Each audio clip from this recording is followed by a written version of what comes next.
Welcome to NBC News Daily. Israel will now pause military operations for 4-hour periods each day in northern Gaza. This according to the U.S. National Strategic Council's John Kirby. Sources tell NBC News a humanitarian pause for up to 3 days has been proposed in exchange for 15 hostages.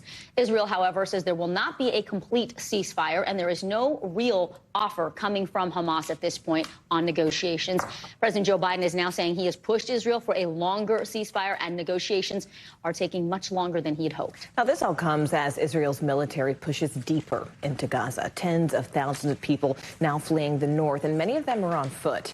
NBC News correspondent Erin McLaughlin joins us now from Jerusalem. Erin, look, we're talking about Qatar first off. I mean, is attempting to be a mediator sort of in these hostage negotiations. A few Arab countries now getting into the mix here. Where do those negotiations stand right now, specifically with Qatar?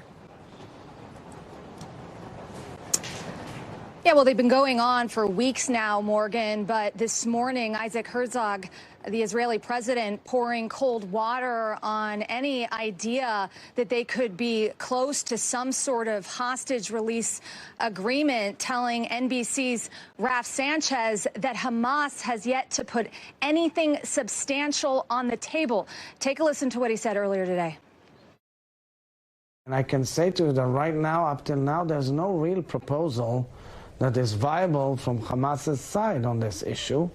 Whilst there are many, many people who are third parties who are sending optimistic messages to the newsreels, I'm saying outright, according to my knowledge, up till now, there's no real substantial information that is showing any real offer of any process on the table.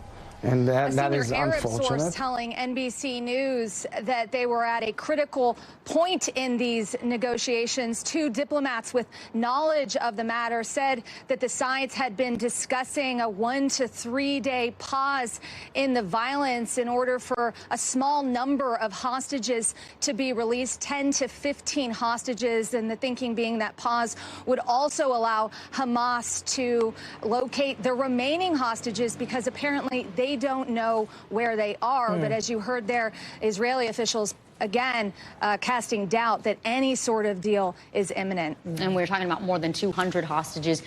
Erin, let's talk about that situation right now in Gaza. We're seeing video of people leaving on foot, carrying very little with them, sometimes just their children. How many Palestinians at this point have been forced from their homes in the north, and where are they headed? Well, according to the United Nations yesterday, some 50,000 Palestinians made that journey on foot due to a humanitarian corridor that the Israeli military had been opening up, this sort of 4-hour window every day since November 5th.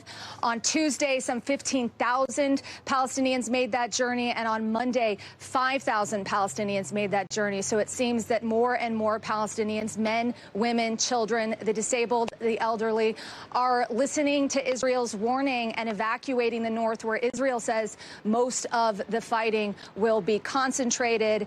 John Kirby, the NSC's John Kirby, saying that Israel has now agreed to pauses in the fighting in northern Gaza. He called it a step in the right direction. Those pauses expected to happen for 4-hour window every single day, although we have yet to get a confirmation from the Israelis on that.